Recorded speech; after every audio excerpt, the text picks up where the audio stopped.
My parents stole my $120,000 college fund to buy my favoritism-fed golden sister a house, but one call exposed a truth they tried to bury for years. I, a 17-year-old female, recently found out that my parents stole my $100,000 college fund to help my sister, Sarah, a 25-year-old female, buy a house with her boyfriend, Adam, a 27-year-old male. Let me take it back a bit. My grandparents, my dad's parents, were pretty well off. They were old school, saved a lot of money, and had always been super loving toward me. I didn't get to see them much because they lived in a different state, but whenever we visited or talked on the phone, they made it clear that they cared. My grandpa passed away 3 years ago, and then, last year, I lost my grandma. When they passed, their will came out. They left my parents their house and their savings. Sarah got all of Grandma's jewelry, like expensive stuff that you could sell for tens of thousands, and some family heirlooms. For me, they set aside a college fund, a pretty significant sum of money just for me. The will made it super clear that this money was to be used only for my education, and since I was under 18, my parents were supposed to manage it for me. At the time, I felt grateful. It made me feel like my grandparents really cared about my future, even though they weren't around anymore. I didn't think my parents would ever mess with that. I mean, who does that? But looking back, I should have seen the signs. My sister Sarah has always been the golden child. I don't even know how to explain it without sounding bitter, but she's the one my parents adored growing up. Everything she did was amazing.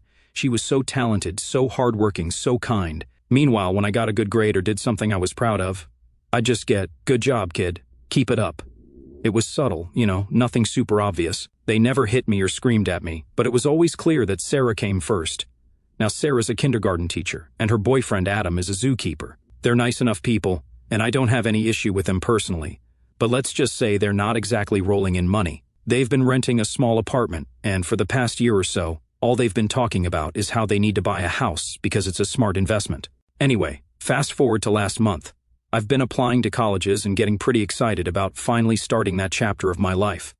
One evening, I brought up my college fund. I asked my parents if everything was good to go since I'd need the money for tuition soon. Their reaction was weird. My dad said something like, "Don't worry about it. We'll talk when the time comes," and my mom added, "Just focus on your studies for now." It was like they were dodging the question. At first, I let it slide. I mean, maybe I was being paranoid, but the more I thought about it, the more it bugged me. Something felt off, so I brought it up again a week later. This time, I was a little more direct. I need to know the funds are there. College applications are expensive, and I need to plan. That's when they told me.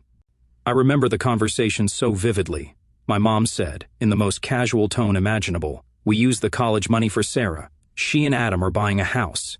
I stared at her like she'd just grown a second head. I thought maybe I'd misheard, so I said, "What?"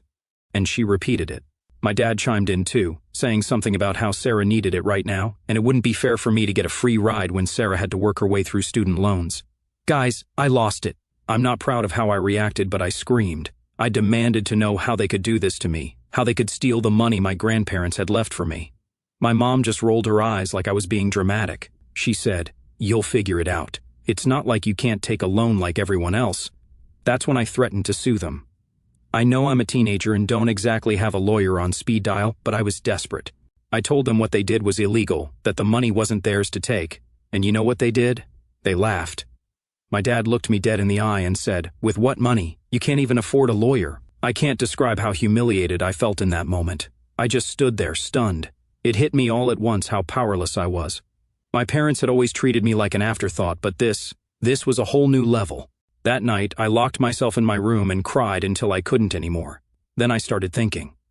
My grandparents had trusted my parents to do the right thing, but they had no idea what my home life was like. I never told anyone about how I was treated because it didn't seem worth it. It's not like I was being abused, right? They weren't violent, they just didn't care. But now, all I could think was, what if my grandparents knew? Would they have still trusted my parents? The next morning, I made a decision. I was going to leave. I couldn't stay under the same roof as them anymore. I didn't have much money saved, just what I'd made working part-time at a local store, but it was enough to get out for a while. I didn't care where I went. A park bench seemed better than home at that point. I packed a backpack with some clothes, my phone, and my savings in cash. Before I left, I stood in my room for a moment, staring at the walls. I realized that everything I'd worked for, my grades, my college applications, my dreams, was at risk because the two people who were supposed to look out for me had stolen from me instead. I left that morning without saying a word. My parents were in the kitchen, having coffee, laughing about something. I didn't even look at them. I just walked out. I went straight to my best friend's house. Her parents are saints, seriously. I told them I just needed somewhere to crash for a few days, and they didn't even hesitate. They welcomed me in, fed me, and gave me a place to sleep. That night, I decided I couldn't do this alone. For the first time, I reached out to other family members, people I barely knew but hoped might help me. My dad didn't have siblings, but he had cousins, and one of them was Uncle Jake. I didn't expect anything, but I was desperate. I messaged him on Facebook, explained the whole situation, and went to bed. The next morning, I woke up to a message from him. It was short but life-changing. "Call me, I'll take care of this." After Uncle Jake messaged me back and told me to call him, I didn't waste a second. I had been so on edge that just seeing someone, anyone, willing to listen gave me this glimmer of hope I hadn't felt in days. I stepped outside my best friend's house, pacing nervously as I dialed his number. When he picked up, his voice was calm but firm. "Tell me everything from the beginning," he said. I didn't know where to start, so I just blurted it all out. How my parents took my college fund, the way they laughed at me when I threatened to sue, and how I had nowhere to go now. I was talking so fast I was practically out of breath by the time I finished. But Uncle Jake just listened patiently. After I was done, there was a long pause. I thought maybe I'd overstepped, or that he wouldn't believe me. But then he said something I'll never forget. "This isn't right. Don't worry, kid. I'll handle this." Uncle Jake didn't explain what he was planning. He just told me to stay put, stay safe, and avoid talking to my parents for now. I agreed, even though part of me wanted to confront them and scream at them all over again. Still, I trusted him. Later that day, things started happening fast. My phone blew up with missed calls and texts from my parents. At first, I ignored them, but curiosity got the better of me, and I checked the messages. The tone was different now. Panicked. Desperate. My mom had written, "We need to talk. Call us back immediately." My dad added, "What did you do? Your uncle is getting involved, and you don't know what you've started." I had no idea what Uncle Jake had done yet, but it was clear he wasn't playing around. That evening, Uncle Jake called me back to give me an update. He had already contacted the executor of my grandparents' will, who was a family friend, and confirmed everything I told him. Apparently, there was no loophole for my parents to justify using the money for anything other than my education. They had messed up big time, and Uncle Jake was ready to take legal action. "You don't have to worry about the details," he told me. "Focus on school. I'll deal with your parents." I don't think I realized just how serious he was until I overheard my best friend's mom whispering about it later that night. I was in their living room when she got a call from one of my extended relatives, probably gossiping about the situation. I caught little bits like, "Did you hear? Jake's lawyers are getting involved. It's serious." Hearing that made my stomach twist. I couldn't decide if I felt relieved, scared, or guilty. This whole situation was turning into something way bigger than I expected. I sat there, staring blankly at the TV, while my friend quietly handed me a bowl of popcorn and said, "Your uncle sounds badass. You're lucky." And you know what? She was right. For the first time in my life, someone was on my side. By the next morning, things had escalated even further. My parents must have realized how serious this was because they started begging. I woke up to texts like, "Please, let's talk. We can work this out as a family. You don't need to involve Uncle Jake. We'll handle your tuition ourselves, we promise." They even promised to fix things, but only on their terms. They still refused to ask Sarah for the money back, and they were trying to act like I was the unreasonable one. That was the last straw for me. I called them for the first time since leaving, mostly to let them hear me out. My mom picked up immediately. "Oh, honey, we've been so worried about you. Let's just fix this, okay?" I kept my voice calm, even though I was boiling inside. "You want to fix this? Then give me the money back. It's mine." My dad's voice cut in, frustrated and defensive. "You're being selfish. Do you know how much stress you're causing Sarah? She doesn't deserve this." That's when I snapped. "What about me? I don't deserve this either. Grandma and Grandpa left that money for my education, not for Sarah's house." The line went silent for a second. Then my mom tried her soft, manipulative voice again. "We just thought you'd understand, sweetheart. Family helps family." I laughed bitterly. "Did you think of me as family when you stole from me? Because it sure doesn't feel like it." I hung up after that. I was shaking so bad I could barely breathe. I knew that call wouldn't accomplish anything, but it felt good to finally say something, to stand up for myself instead of just crying about it. After that, I stayed low for a while. Uncle Jake kept me updated in bits and pieces, but he told me not to stress too much. "Your parents dug this hole themselves," he said. "They're going to have to deal with the consequences." It was around this time that Uncle Jake offered to help me move into an apartment. I didn't want to keep freeloading at my best friend's house, even though her family was nothing but kind. It felt awkward being in someone else's home for so long. I told Uncle Jake about it, and within 2 days he had a place lined up for me. The apartment was small, but it felt like freedom. I had a roommate, a girl a couple of years older than me, who was friendly and understanding. Uncle Jake had explained my situation to her ahead of time, so she didn't pry, but she offered to help me settle in. When Uncle Jake handed me the keys to the apartment, he said, "You're going to be okay, I promise." For the first time in weeks, I believed him. I didn't hear from my parents again for a while. They must have been trying to figure out their next move because things got quiet. Uncle Jake told me not to worry if they tried contacting me again. If they were that concerned, they wouldn't have laughed at you in the first place. He was right.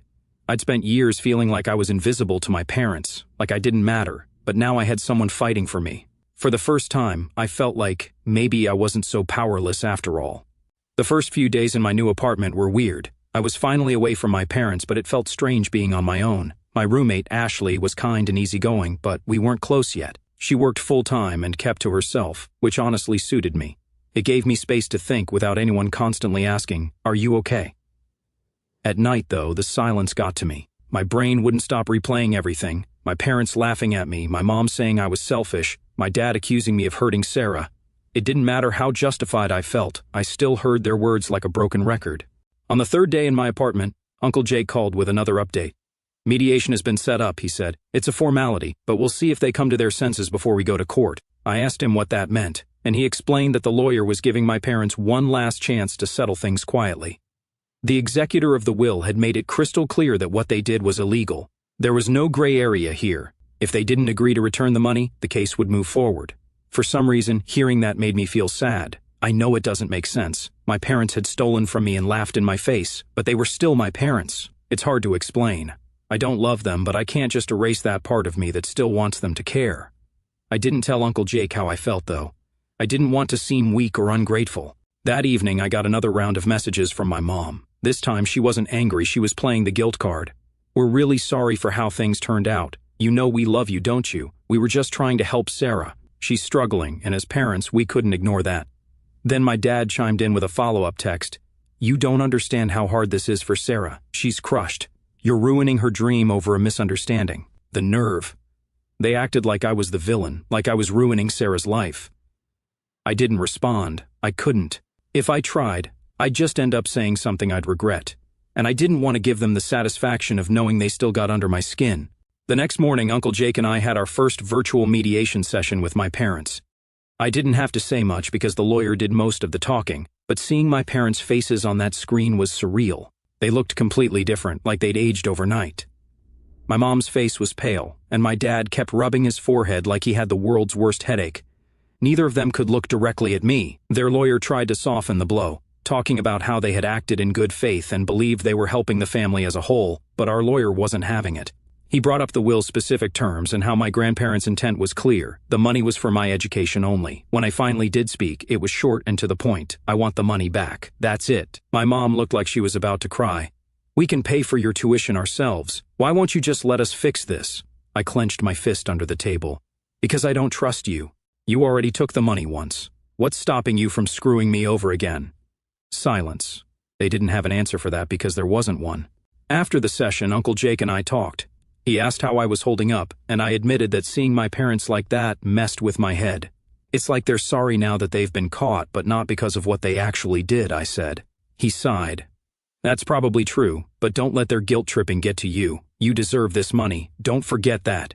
He was right, but it still stung. A couple of days later, Sarah finally reached out. I wasn't expecting it, but I saw her name pop up in my DMs on Instagram. For a second, I thought she was going to yell at me or blame me, but instead, her message caught me off guard.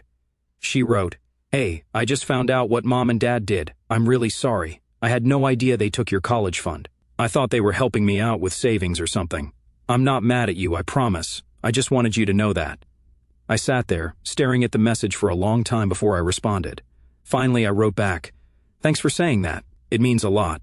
I don't know if she felt guilty or she just wanted to clear the air, but it made me feel lighter. At least Sarah didn't hate me, and to be honest, I didn't hate her either. She was just caught in the middle of the mess our parents had created. Uncle Jake called again later that day and told me we had another mediation session scheduled. He said my parents were now trying to stall, probably hoping I'd cave and agree to their terms. "They're banking on you feeling guilty," he warned me. "Don't let them win." It was weird hearing him say that, like we were in a battle, but I guess we kind of were. My parents were trying every trick they could think of to keep the money they stole. I spent that night in my room, scrolling through old photos on my phone. There were pictures of me and my grandparents from years ago, birthday parties, holidays, random visits. They were always so proud of me. I remembered how my grandma would hug me and say, "You're going to do amazing things, sweetheart." They believed in me. They saved that money so I could have a better life, and I owed it to them, and to myself, not to let my parents take that away from me. The next mediation session was set for 2 days later, and I was ready. This time, I wasn't nervous anymore. I wasn't sad, I just felt focused. My parents could cry, yell, or beg, but I wasn't backing down. This was my future. After the second mediation session, I could tell my parents were running out of steam. They were still trying to act like they had everything under control, but I could see right through it. Every time their lawyer started speaking, their expressions would tighten, like they were realizing in real time just how much trouble they were in. This time, their desperation was louder. My mom cried almost immediately. "We just thought we were helping the family," she said, wiping her face with a tissue. "Why can't you see that? We were only trying to do what was best for everyone." I didn't flinch. I'd heard this all before. "You weren't helping the family. You were helping Sarah at my expense." My dad tried a different tactic. "Look, kid, we made a mistake. We get that. But do you really need to ruin your sister's life over this?" And that right there set me off. Ruin her life? I'm not the one who decided to take the money. That was your choice. Don't put this on me. At that point, our lawyer stepped in and shut them down. I zoned out after that. I didn't need to hear more of their excuses or justifications because, honestly, I was exhausted.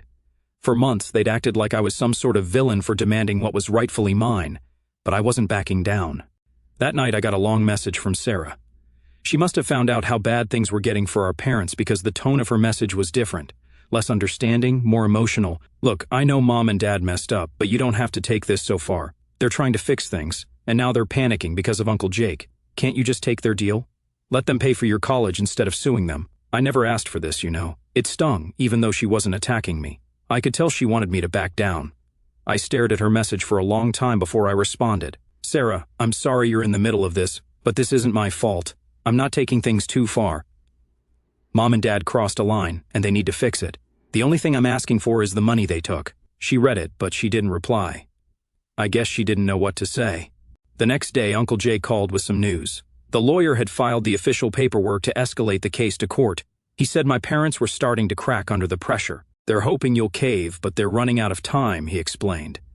I asked him what would happen next. "Well," he said, "they'll either settle with us out of court and return the money, or they'll lose the case in court and pay up anyway, plus fees." I felt weird hearing that. For so long, my parents had held all the power. They were the ones who made the rules, who controlled everything. But now the tables were turning, and they were finally facing consequences for their actions. Still, it was hard not to think about Sarah. She wasn't innocent in all this, but she wasn't the mastermind either. I wondered how much my parents had told her and whether she truly believed I was ruining her life or if she secretly agreed with me. A few days later, I got another message from my mom. I hadn't blocked her yet, though I probably should have. "We're begging you. Please call off Uncle Jake. We can't take this anymore. Sarah is devastated, and we're falling apart as a family. You're destroying us." I swear I had to reread it twice just to process it. They were still trying to guilt-trip me, as if I hadn't spent my entire life feeling like an outsider in my own home. Destroying the family? What family? I didn't respond. I screenshotted it and sent it to Uncle Jake instead. He called me right after. "You don't need to respond to that," he said firmly. "They're trying to manipulate you again. Focus on yourself. You're doing the right thing." Later that night, my roommate Ashley and I sat in the kitchen, eating ramen and talking. She noticed I'd been quieter than usual and asked what was up.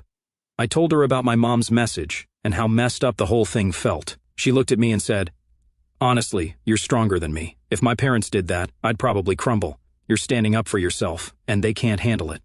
That hit me harder than I expected. For so long, I'd felt powerless, but Ashley was right. This time, I wasn't backing down. It didn't matter how much my parents cried, begged, or blamed me. They were the ones who'd made their choices, not me. About a week later, we had our final mediation session. I knew this was it.